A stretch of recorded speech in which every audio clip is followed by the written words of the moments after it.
We find that every 5 years. Certainly I do. When this is now my third term, and it doesn't seem like 5 minutes ago since I got elected. But yes, there's always things to be doing. There's always a fantastic job. It's one of these jobs that sort of makes you jump out of bed in the morning and see what the challenges are.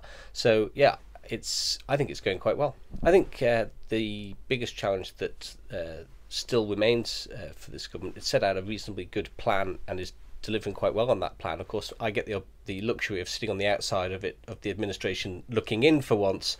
But I still don't think we have a credible plan to balance the budget by the end of this administration. There's still a big uncosted element there in the save targets, and the public sector employee pension reserve is dwindling. So there are some significant financial challenges that as yet haven't been really addressed by this government's financial planning.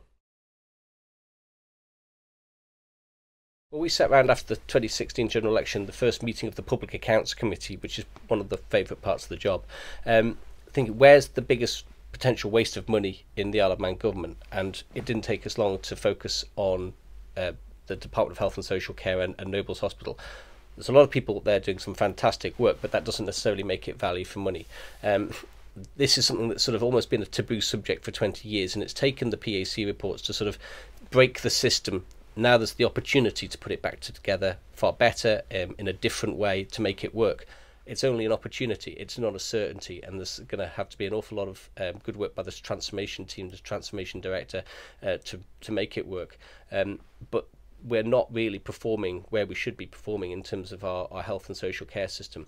We're still finding that budgets are being chipped away at in community care and being put into nobles, whereas the espoused policy of the department is to do exactly the opposite of that.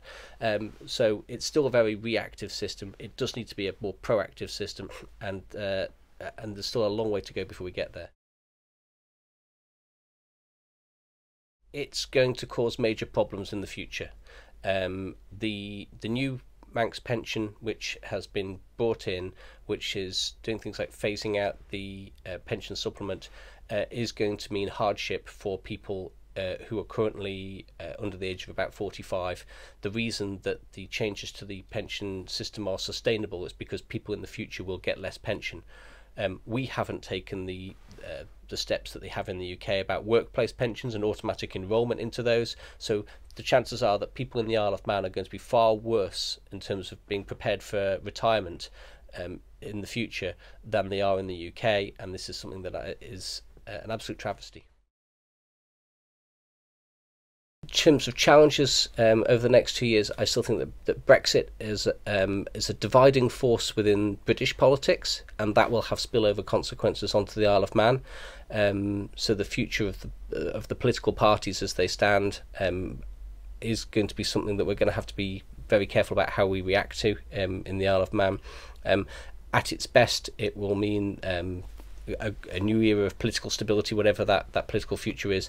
At its worst, it's going to start opening questions about the Isle of Man's relationship with the United Kingdom and the wider world. That is going to be a big one, and I still think that our fiscal challenges in terms of getting a balanced budget by the end of this administration is going to be a key challenge that as yet we don't really have a clear answer to.